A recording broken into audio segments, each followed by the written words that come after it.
This is Amy Tebow standing in for Pam Gothart, and today it is our pleasure to welcome Dan Hess, who is the author of some of the active classroom economics and personal finance materials that we use. He is a 25-year veteran and teacher in Cleveland, Ohio, currently at St. Ignatius High School. And he does a lot of things through his joint company, Ignite Educational Services, which creates online content for secondary education.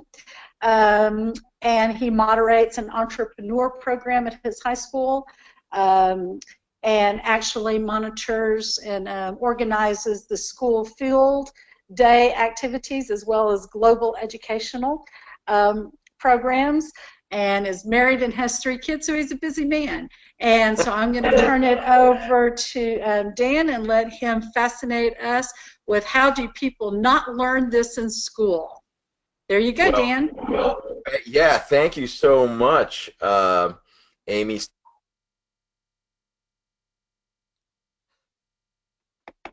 South Korea, everybody in America is starting to learn the difference between North and South Korea, welcome anybody else who's listening in around the world. And you know, the question is, how do people not learn this stuff in school? And it comes from a quote that I got from a student in 1994. And I had just started teaching economics and was wondering, really, is this history major who was impersonating an economics teacher qualified?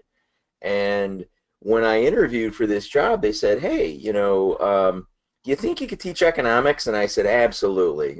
And of course, we teachers know I just wanted the job. And I started teaching a standard economics class. And I really began to learn very quickly how important this stuff is. And I was lucky enough because this was the class that nobody wanted to teach. And the experience in most high schools around the world is economics is not a glamorous subject. And economics is something that people run away from. And especially in the United States, it's not the class that anybody wants to teach. And if you look from the emoji, you're about to learn about all those mistakes you made as an adult that you don't want to share with your students. And I'm here to tell you that the more you share with your students, the better teacher you're going to be. And so what are we talking about here? Who am I, and why am I qualified to do this? Well, I graduated from with my bachelor's degree in 1992, and I just talked my way into teaching economics. I just wanted to teach at my alma mater so bad that I was the guy that was going to do the class that nobody else wanted. And I quickly learned that economics is like the greatest class ever. And you really have opportunities all over the world because businesses want to help you teach personal finance. They want to help you create their future employees. So there's an incredible chance for you to go out if you have a little bit of ambition and you want to teach economics. There are all sorts of awards and grants and employment opportunities that just don't exist for other high school teachers, other early college or other middle school teachers. That if you have a little bit of ambition, you are really going to quickly make a name for yourself. So I encourage you, if you're thinking about teaching economics or you're thinking about teaching personal finance, go after it with full gusto. Don't look back. And trust me, it's going to pay off in the very near future. So they asked me to talk about things that I wish kids knew about personal finance. And after 25 years of teaching this subject, I can tell you there are certain themes that come back again and again and again.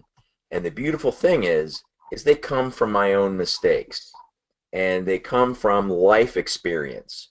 So you don't need to be a PhD in economics to teach about personal finance.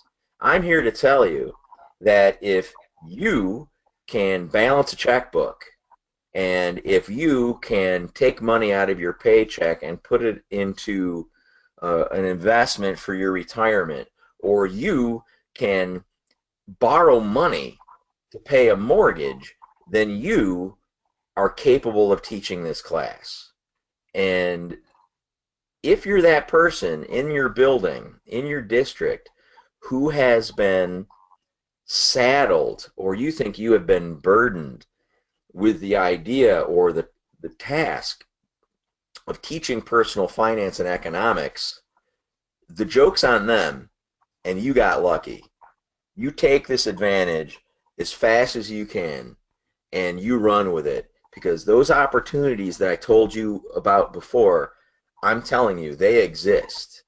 Now, what do I want kids to know about economics? What do I want kids to know about personal finance? Well, the first line of my textbook, the second edition, the first line of that textbook says, at its heart, economics is about happiness. And when people meet me, they ask me in the United States, this is usually their first or second rude comment, they say, hey, what do you do for a living? And I say, well, you know, I'm a teacher. And they gasp, and they're like, oh, gosh, that's terrible, I'm sorry. And they ask again, what do you do? And I say, well, I'm a high school teacher, and that's even worse.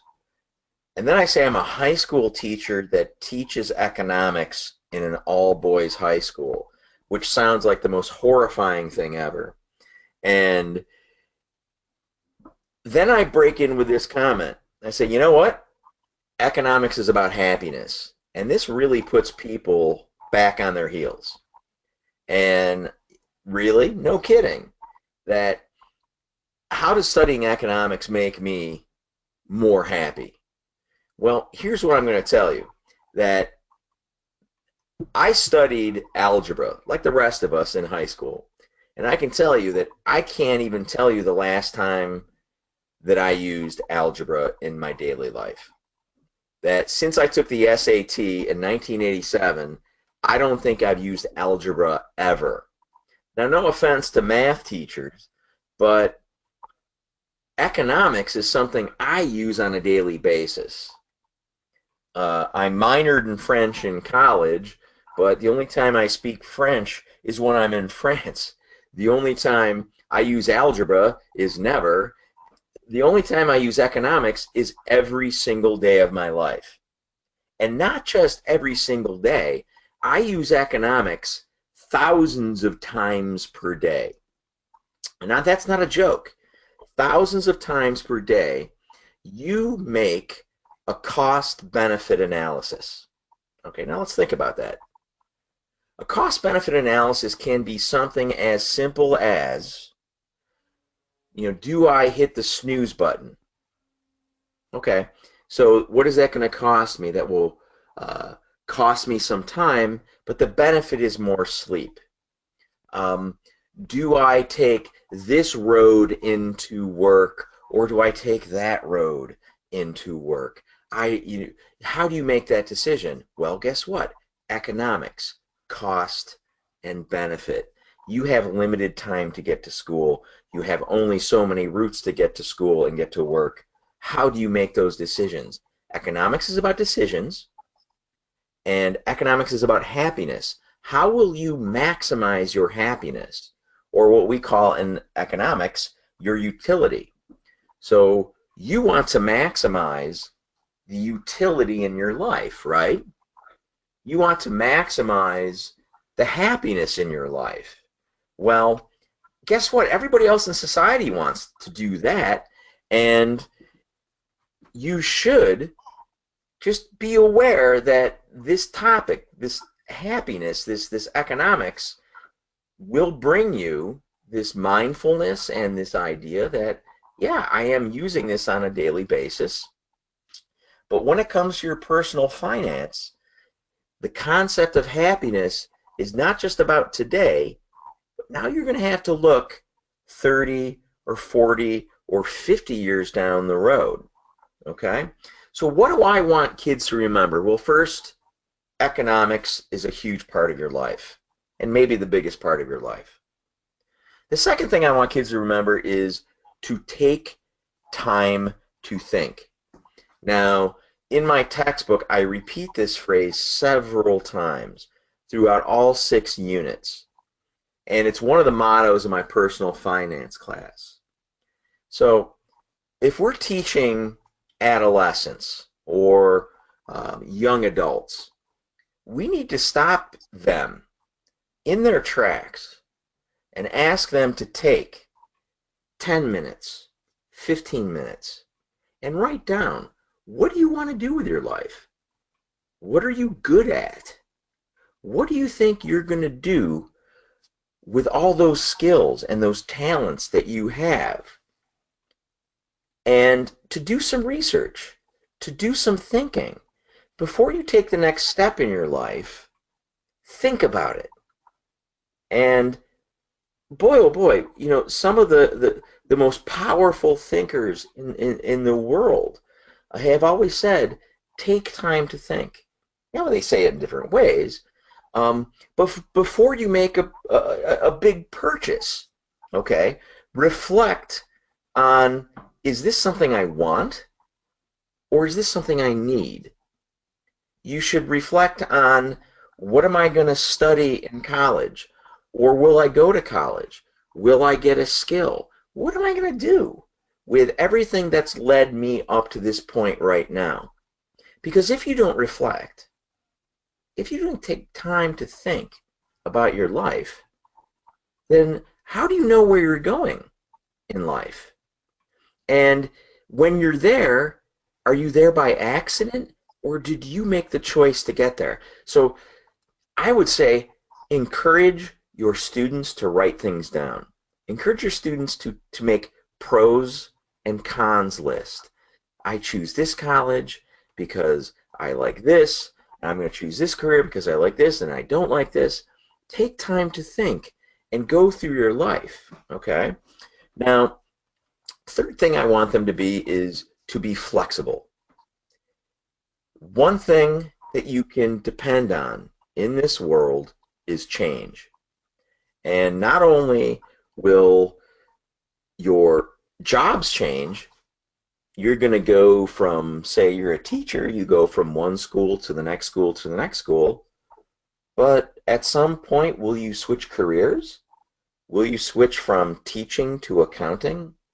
Will you switch from plumbing to carpentry? Your ability to learn is your greatest asset. Your ability to learn a new skill, and even if you're working within an organization, what skills do you bring? What skills can you bring to make that organization better? But not only that, but how can you come around on that and learn more and make yourself more valuable to the people you work for and the organization you work for and your coworkers? So your ability to learn is vital to your success. So that's number 3 that I want young people to know. Now, what's going to set you apart from everybody else in the world? Because I tell kids in the United States, you're not competing against the kid in Chicago anymore, or the kid on the other side of Cleveland, or the kid in Atlanta. You're competing against the kid in Beijing and Moscow and Warsaw and Paris and Seoul, South Korea. You're competing against everybody around the world. What's going to make you better is your ideas, your talent, and your work ethic. If you show up and you do what you're supposed to do, and you bring your creativity and your talent to the workplace, you will succeed. You will make money. And you will, by making that money, live a life that you are hoping you're going to live. Okay? So now let's get into the next topic. Okay, so the fifth thing I want kids to learn is that budgeting your money is not a difficult thing to do. You need fourth grade arithmetic to budget. Now, this picture, I'm not really sure where this comes from. I'm not really sure what a potato has to do with a spoon and a calculator. But what I like about this picture is balance. And you can live a wonderful life, save money for things you need to save for, especially your retirement. But you need to force yourself to be mindful of your budget. It takes a little bit of discipline to sit down once per month and track all of your spending and track all of your saving. And with a little bit of mindfulness, that is the secret to your future happiness. And we're going to talk a lot about the future of your students and what they have to gain by listening to you, the teacher. Okay, next thing I want you guys to know is about the power of compounding interest. Now, I don't know if this is apocryphal, if he said this, if he didn't say this. But the story is that Einstein said that compounding interest is the eighth wonder of the world. Okay? Now, this is a guy that knew a little something about the physics of the universe, as we all know. But let me give you a quick example. And I take one of my greatest lessons from a book that I read 25 years ago at the end of my college career. And it was called The Wealthy Baker. And it was about a guy who baked bread for a living. But he retired with millions and millions of dollars. And how did he do that? He did that with discipline. He did that with care. And he did that with a plan. So let's say you're 25 years old and you inherit from a relative $10,000. And you have that $10,000 in your pocket and you're thinking about taking a vacation. But you take time to think. You step back from that major purchase and you say, you know what? I'm going to inherit that money, and I'm lucky. And money is hard to earn, because that's one of the facts of life that I want kids to know. Money is very hard to earn, and when you get it, you should really take care of it. So instead of taking some fancy vacation for $10,000, I'm going to invest that money into the American stock market. And some mutual funds are so successful, they earn 10% interest. Okay? So now let's say you completely forget about that money. You completely forget that the account is there, and now you are going from age 22 to age 72. 50 years have passed, 5 decades. And guess how much money you have? This is with no additional contribution. There is absolutely nothing you have added to this. You have left it alone. You put it on autopilot, and there it is. You're 75 years old. You probably want to stop working. You open your account, and what do you have? $1.4 million. $1.4 million. Because you left that $10,000 alone. If you choose to wait 10 years to invest that money, that amount will drop almost by half. So the theme is to take advantage of the power of compounding interest. You must start early, and you must leave the money alone. Don't touch your savings. Now, why save in the first place? And I can't tell you how many times I've heard the phrase from my economics students, you know, why don't I just spend the money now? Because I'm 18 years old. I'm 22 years old. I'm young. And of course, young people are the only people in the world who know how to have fun, right? So yes, no, I'm here to tell you that you're wrong. That youth is often wasted on the young, and that old people, myself included, we know how to have a good time, and that at some point in my life, I might, call me crazy, want to stop working. And what we call that in the world is retirement. Now, let's say I get to an age where I am just so tired and my back is sore and I want to pursue my hobbies and I want to stop working. Or maybe I'm just tired of teaching, okay, and I want to do something else. Maybe I want to switch careers. Well, if I have money set aside, guess what? I can switch. If I don't have money, I got to go to work every day. I have no choice. I have no choice if I don't save the money. And your only choice is, if you have no retirement savings, is you must keep working. Okay? And that's something, you don't save money to be wealthy, to spend it or to do stupid things with it. You save money so you have choices in your future. Okay. Now, why would you care about being that person in the future? Well, he's one of my favorite actors, Harrison Ford. And, well, if you're a big fan of his, you may not like the latest Star Wars movie, but that's your business and not mine. But I like this quote: "Man, oh man, I sure regret saving all that money so I can quit working and retire in comfort. Said nobody ever."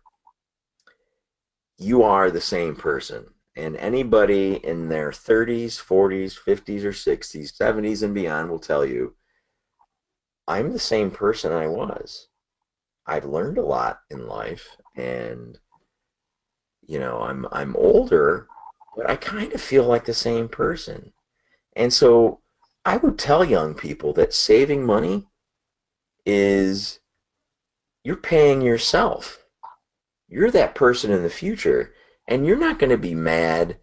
The 72-year-old you will not be mad at the 22-year-old you for saving money. And if you make good decisions, they have an impact in the long term. Your short-term decisions have long-term consequences. And as the most successful investor in American history says, Warren Buffett, that the person sitting in the shade and enjoying the shade under the tree probably planted that tree a long, long time ago. So if you're a clever person and if you're a clever student, you may have asked previous slides long ago, well, how on earth does somebody get a 10% return? And for me, I get it in the American stock market. And this is the American stock market from the 1920s all the way through into the 21st century. Now, I want you to pay attention to that red line. So on one hand, you have the Dow Jones Industrial Average, the most quoted stock index in the world. The red line represents trend. And all those ups and downs averaged out equal that upward flow of value of all of those companies. And people invest in the American stock market because that's the place where your money can grow at 10. If you put your money in the bank, nowadays you're going to make 0.5%, maybe 1%. Bonds, 3 to 5%. The stock market last year could have paid you 12 or 13% if invested well. That's incredible. And if you can sustain that kind of savings rate, you will be able to build wealth and retire someday. Here's one thing. A lot of your students are going to head off and go to college. They might borrow money to do it. I want students to know how loans work. And so when I teach economics, I take kids onto the internet. I show them how to use interest calculators. One, an interest calculator for saving. The other one for debt, an interest calculator for debt. So the kids will see how much I'm borrowing, and they will see how much it will cost them per month. That they can take the principal and the interest and the duration of the loan and figure out what my monthly payment will be. Now, in the United States, one of the major problems is we have kids borrowing money to go to college, and they get out of college and they find that their jobs don't provide enough income to pay their debt. We need to help kids through this. And personal finance is one of the best ways to educate kids against this. The next thing I want kids to know is about credit.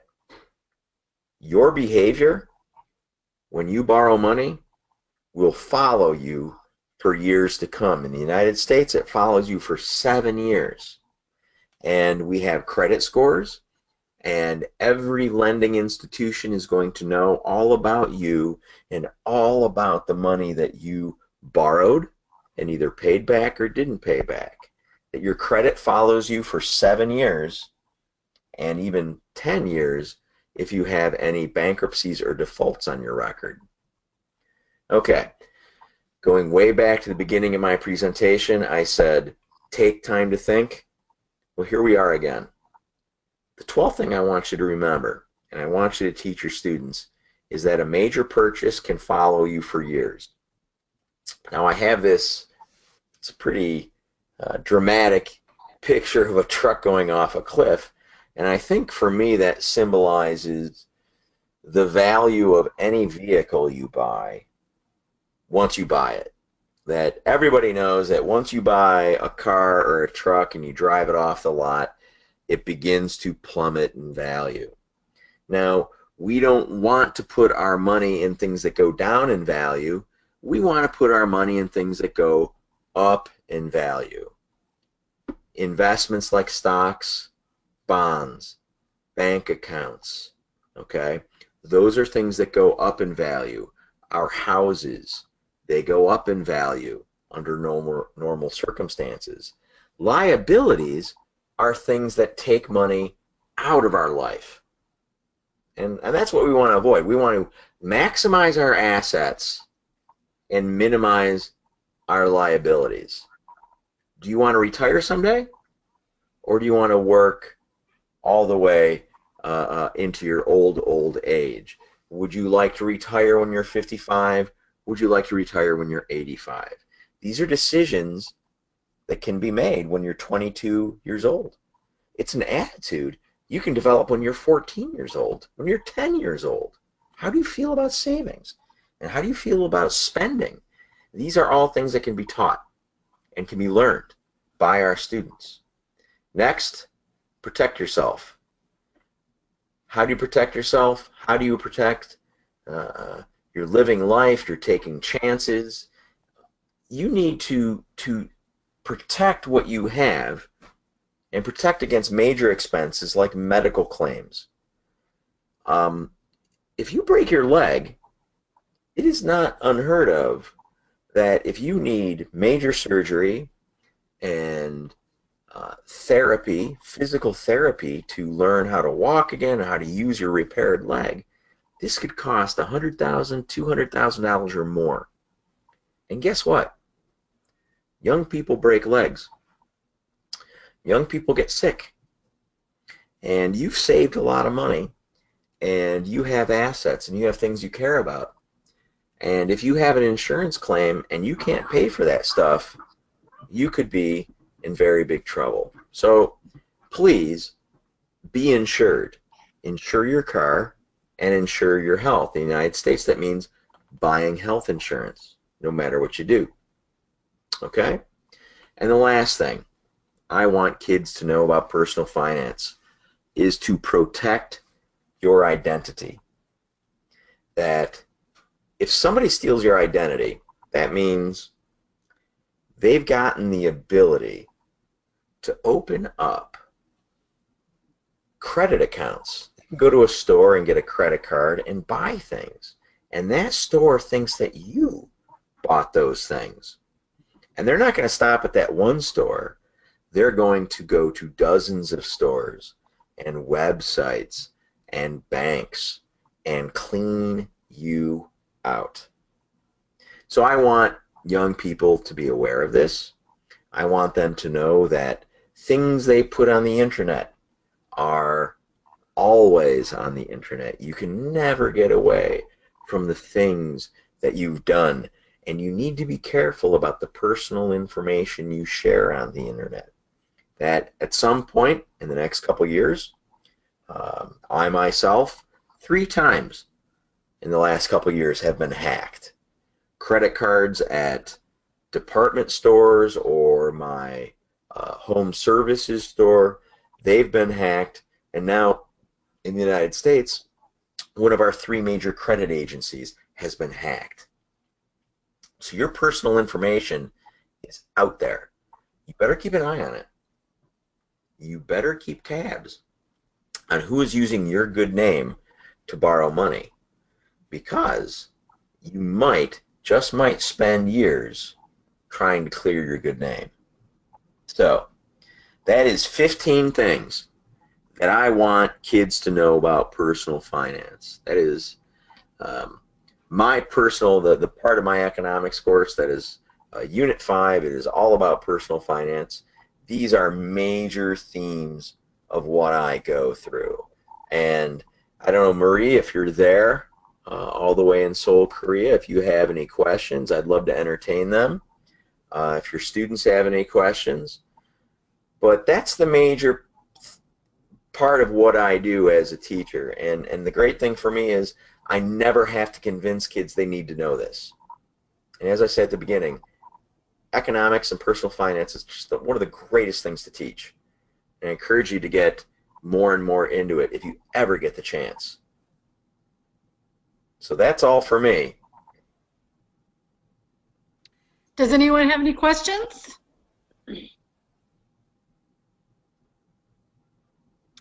Well, it doesn't look like we have any questions and that kind of stuff. So I thank you, Dan, for your time and your effort and sharing with us your views on personal finance.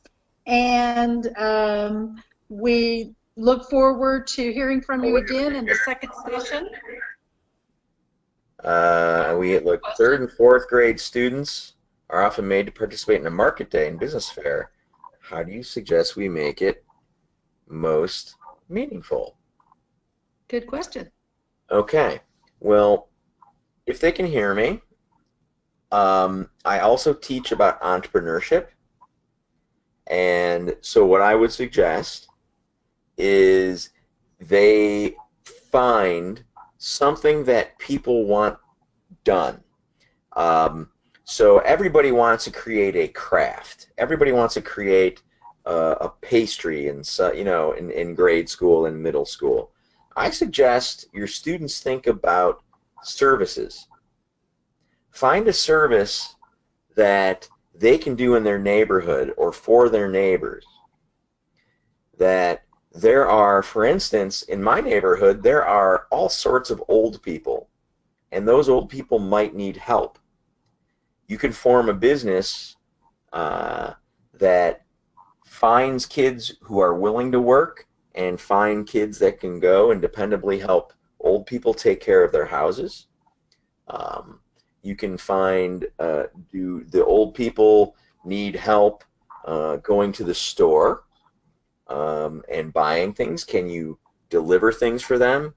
And go through your life and just think to yourself, where can, I may be in 3rd or 4th grade, but I'm perfectly capable of using my hands and my legs and helping somebody.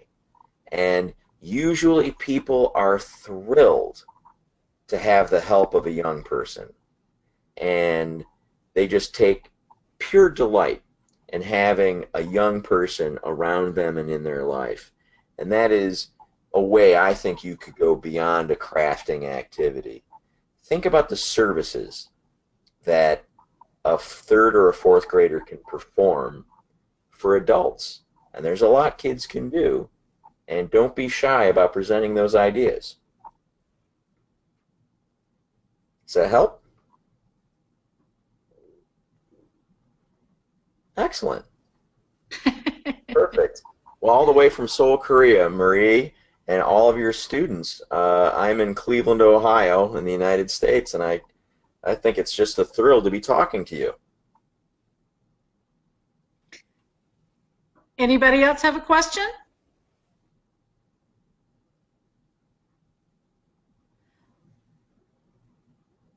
Thank you very Thank you, much, Marie. everybody. And thank you, Dan. And hopefully we'll have several other people show up at the next session. So thank you, and we appreciate your time and effort. Goodbye, everybody. Bye for now. Take care.